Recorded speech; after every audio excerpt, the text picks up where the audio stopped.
या लेक्चरमध्ये आपल्याला डिटेलमध्ये फॅसिलिटेड डिफ्युजन बघायचं आहे. बऱ्याचशाच गोष्टी मी आधीच्या व्हिडिओ लेक्चर्समध्ये बोललेलो आहे. आता आपल्याला डिटेल फॅसिलिटेड डिफ्युजनबद्दल बोलायचं आहे. आपल्यासमोर जे दिसतं ते सेल मेम्ब्रेनचा पार्ट दिसतोय. सेल मेम्ब्रेन फॉस्फोलिपिड बायलेअरपासून तयार झालेला आहे. बाहेरच्या बाजूला एक्स्ट्रा सेल्युलर मॅट्रिक्स प्रेझेंट आहे. बाहेरच्या बाजूला एक्स्ट्रा सेल्युलर मॅट्रिक्स प्रेझेंट आहे. आतल्या बाजूला सायटोप्लाझम प्रेझेंट आहे. लक्षात ठेवा, सायटोप्लाझमच्या भोवती सेल मेम्ब्रेन प्रेझेंट असते. हे फॉस्फोलिपिड बायलेअर प्रेझेंट आहे. जे येलो कलरचे पार्ट्स दिसतात ते पार्ट सगळे पोलार हेड आहेत आणि ब्ल्यू कलरचे जे पार्ट्स दिसतात ते सगळे टेल आहेत. आणि त्याचबरोबर काही काही ठिकाणी कोलेस्ट्रॉल मॉलिक्यूल सुद्धा प्रेझेंट असतो. कोलेस्ट्रॉल मॉलिक्यूल मी ऑरेंज कलरचे डॉट देत चाललोय, ते कोलेस्ट्रॉल मॉलिक्यूल्स आहेत. आणि जे मोठे टनेल्स दिसत आहेत जे एक्स्ट्रा सेल्युलर मॅट्रिक्स आणि इंट्रासेल्युलर मॅट्रिक्सला दोन्हीकडून फेस करतात, मधला जो टनेलचा पार्ट आहे त्याला आपण टनेल प्रोटीन असं म्हणतो. तर फॅसिलिटेड डिफ्युजन कुठला पार्टिकल मेम्ब्रेन क्रॉस करू शकतो. समजा हा पार्टिकल आहे, हा पार्टिकल केव्हा मेम्ब्रेन क्रॉस करू शकतो त्याच्यासाठी 4 क्रायटेरिया आहेत. कुठल्या क्रायटेरिया आहेत? पहिली क्रायटेरिया अशी आहे की त्याचं मॉलिक्युलर वेट हे कमी पाहिजे. दुसरं, ते स्वतः लिपिड सोल्युबल पाहिजे. तिसरं, किंवा ते फॅट सोल्युबल पाहिजे. किंवा चौथं, तो मॉलिक्यूल न्यूट्रल मॉलिक्यूल पाहिजे. ह्या चारीपैकी एक कुठलेही मॉलिक्यूलचं जर कॅरेक्टरिस्टिक असेल, हे चारपैकी कुठलंही कॅरेक्टर मॉलिक्यूलचं जर असेल तर तो मॉलिक्यूल, समजा तो मॉलिक्यूल हा आहे तर तो डायरेक्ट मेम्ब्रेन क्रॉस करू शकतो. हे 100% आहे. समजतंय मित्रांनो? व्यवस्थित बघा. Low molecular weight, lipid soluble, fat soluble आणि न्यूट्रल मॉलिक्युल्सला डायरेक्ट एंट्री मिळणार आहे बाहेरून आतमध्ये. त्याला कोण विचारत बसणार नाही की तू काय आलायस, कशासाठी आलायस. डायरेक्ट तो मेम्ब्रेन क्रॉस करणार, कारण सगळ्या गोष्टी फुलफिल आहे. गॅदरिंगला येताना मुलांनी स्वतःचा युनिफॉर्म घालून आलं की आत जात असताना त्याला कोणी अडवत नाही. कारण युनिफॉर्म आला म्हणजे सगळे शाळेचे जे काही रूल्स रेग्युलेशन आहेत ते आले. तसे हे सगळे रूल्स आहेत, हे रेग्युलेशन आहेत. ह्या टाईपचे मॉलिक्युल्स पाहिजेत. हे सगळं जर कॅरेक्टरिस्टिकमध्ये बसत असेल तर डायरेक्ट आतल्या बाजूला सोडलं जातं. पण त्याच मुलांबरोबर पॅरेंट्स यायचं म्हणलं तर त्याला कार्ड लागतं किंवा त्याला काही स्पेशल टेक्निक्स लागतात. तर ते काय आहेत आपल्याला बघायचं आहे. तर लक्षात ठेवा, हा दुसरा मॉलिक्यूल आहे. दिस इज सेकंड मॉलिक्यूल. हा जो मॉलिक्यूल आहे, ह्या मॉलिक्यूलला आत येता येत नाही. का येता येत नाही? ह्या मॉलिक्यूलला आत येता का येत नाही? कारण त्याचं एकतरी मॉलिक्युलर वेट हायेस्ट असू शकतं, किंवा तो वॉटर सोल्युबल असू शकतो, किंवा तो लिपिड इनसोल्युबल असू शकतं. हे जर कॅरेक्टर्स असतील तर क्रॉस करणार आहे. ह्याच्या विरुद्ध जर कॅरेक्टरिस्टिक, आता ह्याच्या विरुद्ध कॅरेक्टरिस्टिक कुठले? High molecular weight, lipid insoluble, fat insoluble, water soluble, polar. हे न्यूट्रललाच मी नॉन पोलार असं म्हणतो. आता मग अशा मॉलिक्यूलला जायचं कुठं? The molecule, the particle which can not cross, particle which can't cross the membrane. कुठले कुठले? एक, पहिलं हाय मॉलिक्युलर वेट, दुसरं लिपिड और फॅट इनसोल्युबल मॉलिक्यूल, हे सुद्धा क्रॉस करू शकत नाही. त्याचबरोबर तिसरं पोलार मॉलिक्यूल सुद्धा क्रॉस करू शकत नाही. किंवा चौथं वॉटर सोल्युबल जे आहे ते क्रॉस करू शकत नाही. तर मी काय लिहिलं बघा, particle which can not cross having the characteristic. कुठले मॉलिक्युल्स, कुठले पार्टिकल मेम्ब्रेन क्रॉस करू शकत नाही? ज्याचं मॉलिक्युलर वेट हायेस्ट आहे, जे लिपिड इनसोल्युबल आहे, जे फॅट इनसोल्युबल आहे, जे पोलार आहे म्हणजे ज्याच्यावरती चार्ज प्रेझेंट आहे, आणि वॉटर सोल्युबल आहे. मग आता ह्या पार्टिकलला जर क्रॉस करायचं असेल तर नेमकं काय करावं लागेल? समजा आता हा वॉटर सोल्युबल पार्टिकल आहे, तर हे जे मेम्ब्रेन आहे ना, ह्या मेम्ब्रेनमध्ये जे ऑरेंज कलरचे जे प्रोटीन्स दिसायला लागलेत, हे जे प्रोटीन्स आहेत, ह्या प्रोटीन्सला आपण टनल प्रोटीन्स असं म्हणतो. लक्षात ठेवा, मध्ये एक डोंगर आहे, या साईडला एक गाव आहे, त्या साईडला एक गाव आहे. मग गावात जायचं असेल, पुढच्या गावात जर जायचं असेल तर डोंगर चढून जावं लागतं. ह्यामध्ये एनर्जी फार जाते.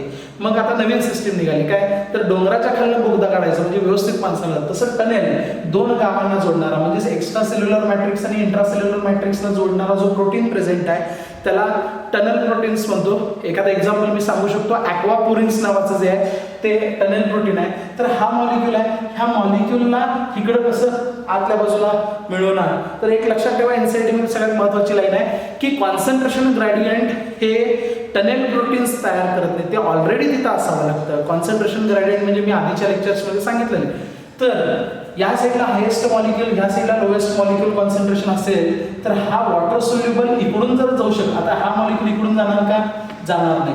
तर मग ह्याला फॅसिलेट करायला पाहिजे. तर ह्या मॉलिक्यूलला डायरेक्ट ह्यातून फॅसिलिटी मिळते आणि तो मॉलिक्यूल ह्या प्रोटीनच्या मदतीनं या साईडला येतो आणि ह्याच डिफ्युजनला आपण फॅसिलिटेड डिफ्युजन असं म्हणतो. सगळ्यात महत्त्वाचं मी सांगतोय, फॅसिलिटेड डिफ्युजन म्हणजे काय. वॉटर सोल्युबल मटेरियल जर ह्यातनं इकडे जात नसेल तर त्याला स्पेशल टाईपचे काही प्रोटीन्स आहेत, स्पेशल टाईपचे काही प्रोटीन्स आहेत. ते प्रोटीन्स त्याला या बाजूला येण्यासाठी मदत करतात. So that diffusion is called as a facilitated diffusion. For example aquaporins. सगळ्यात महत्त्वाचं समजलं का बघा कळलं. प्रत्येक पॉईंट आणि पॉईंट मी NCERT मध्ये घ्यायला लागलोय. NCERTच्या बाहेर जेवढं गरजेचं आहे तेवढंच मी जाणार आहे. त्यामुळं व्यवस्थित वाचन करणं हा एकमेव त्याच्यावरचा रामबाण उपाय आहे, जेणेकरून तुम्ही मार्क नीटला जास्तीत जास्त पाडू शकता. तर लक्षात ठेवा, हा पार्टिकल डायरेक्ट ह्या टनेल प्रोटीन्स मधून क्रॉस. आता रेट ऑफ डिफ्युजन फास्ट कधी होणार? आता लक्षात ठेवा, हे सगळे मेम्ब्रेन आहेत, हे सगळे मेम्ब्रेन आहेत आणि मॉलिक्युल्स भरपूर आहेत, मॉलिक्युल्स भरपूर आहेत, मॉलिक्युल्स भरपूर आहेत, मॉलिक्युल्स भरपूर आहेत. तर रेट फास्ट कधी होणार? जेव्हा हे सगळे प्रोटीन्स वापरले जाणार याचा अर्थ सॅच्युरेटेड. लक्षात ठेवा, सॅच्युरेशन कशाला म्हणायचं? भरपूर प्रोटीन्स आहेत, भरपूर टनेल प्रोटीन्स आहेत. तर हा मॉलिक्यूल ह्यातनं गेला, हा मॉलिक्यूल ह्यातनं गेला, हा मॉलिक्यूल ह्यातनं गेला, हा मॉलिक्यूल ह्यातनं गेला, हा मॉलिक्यूल ह्यातनं गेला. म्हणजे हळूहळू प्रत्येक प्रोटीन चॅनल्स हे सॅच्युरेटेड होत चालले. आणि जसं सॅच्युरेशन वाढत जातं तसं डिफ्युजनचा रेट हा वाढत जातो. लक्षात ठेवा, जसं प्रोटीन्स हे प्रोटीन चॅनल जसं हेल्प करतील जाण्यासाठी, जसं पार्टिकल्स येऊन त्याला जॉईन होतील, पार्टिकल्स तर प्रत्येक वेळी काय होणार आहे? मॉलिक्यूल बाहेर पडणार, म्हणजेच काय व्हायला लागलं? सॅच्युरेशन व्हायला लागलं. सॅच्युरेशन म्हणजे काय? त्या चॅनलला तो पार्टिकल, त्या चॅनलला तो पार्टिकल, त्या चॅनलला तो पार्टिकल. म्हणजे जसं चॅनल सॅच्युरेशन होत जाईल तसं रेट ऑफ डिफ्युजन वाढत जाणार आहे. This concept is called as a facilitated diffusion. Thank you. आणि सगळ्यात महत्त्वाची गोष्ट जर सांगायची म्हणली फॅसिलिटेड डिफ्युजनच्या बाबतीत, तर स्पेसिफिक मॉलिक्यूललाच फक्त चॅनल्स अलाव करतात, अदरवाईज करत नाहीत. आणि दुसरी सगळ्यात महत्त्वाची गोष्ट म्हणजे काय? तर जे इनहिबिटर्स असतात,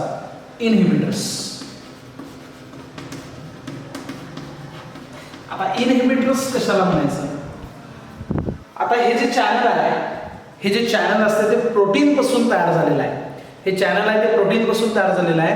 तर प्रोटीन्सला साईड चेन असते, जे आपण बायोमॉलिक्युलर टॉपिकमध्ये ऑलरेडी बघितलेलं आहे. त्या साईड चेनला जर समजा एखादा केमिकल सबस्टन्स येऊन बाइंड झाला, मी काय म्हणतोय बघा, जे चॅनल्स आहेत ते चॅनल्स प्रोटीन पासून तयार झालेले आहेत आणि त्या प्रोटीनच्या साईड चेनला एखादा केमिकल सबस्टन्स येऊन बाइंड झाला तर होतंय काय? हा मॉलिक्यूल आत येऊ शकत नाही. म्हणजे ट्रान्सपोर्टची प्रोसेस, डिफ्युजनची प्रोसेस काय झाली? स्टॉप झाली. स्टॉप करणं म्हणजे इनहिबिट करणं. आणि जो केमिकल सबस्टन्स त्या प्रोटीनच्या साईड चेनला अटॅच आहे that is called as a inhibitor. Inhibitor sensitive असतात. जे प्रोटीन्स असतात ते इनहिबिटर सेन्सिटिव्ह असतात. हे सगळ्यात महत्त्वाचं आहे. चॅनल्स बद्दल थोडंसं समजून घेऊया. चॅनल्स म्हणजे काय हे आपल्याला ऑलरेडी मी सांगितलेलं आहे की काही पार्टिकल जर समजा मेम्ब्रेन क्रॉस करत असताना त्यांना जर अडचण येत असेल तर मेम्ब्रेन प्रोटीन्स काही असतात, म्हणजे त्या सेल मेम्ब्रेनमध्ये फॉस्फोलिपिडमध्ये आधीमध्ये इंटिग्रेटेड प्रोटीन्स असतात, जे प्रोटीन्स मॉलिक्यूलला एका बाजूने दुसऱ्या बाजूला मूव्ह होण्यासाठी मदत करतात. म्हणजे सगळ्यात महत्त्वाचं चॅनलबद्दल एक कॅरेक्टरिस्टिक आहे, it is made up of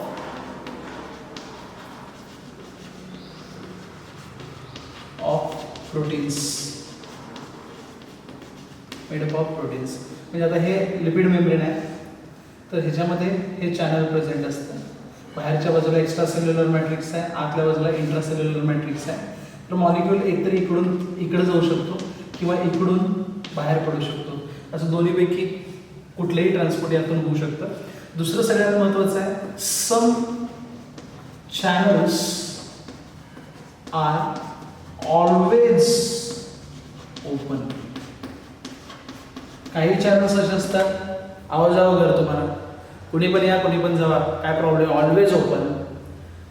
some channels are controlled. Voltage channels त्याच्यापैकी एक आहे.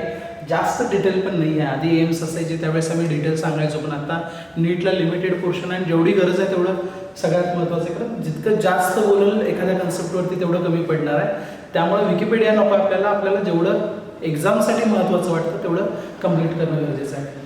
चौथ्या नंबरला आहे some channels are large by which small size particle can easily cross it.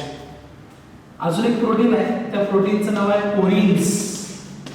Porins नावाचं प्रोटीन आहे. ते काय करते, क्लोरोप्लास्ट असेल, क्लोरोप्लास्ट म्हणा किंवा प्लास्टिड म्हणा किंवा मायटोकॉन्ड्रिया असेल किंवा बॅक्टेरिया असेल, तर ह्या बॅक्टेरियाच्या किंवा क्लोरोप्लास्टच्या आउटर मेम्ब्रेनला फोर्स पडतात, जेणेकरून बाहेरचा एखादा मॉलिक्यूल जो असतो तो मॉलिक्यूल्स इझिली आतल्या बाजूला.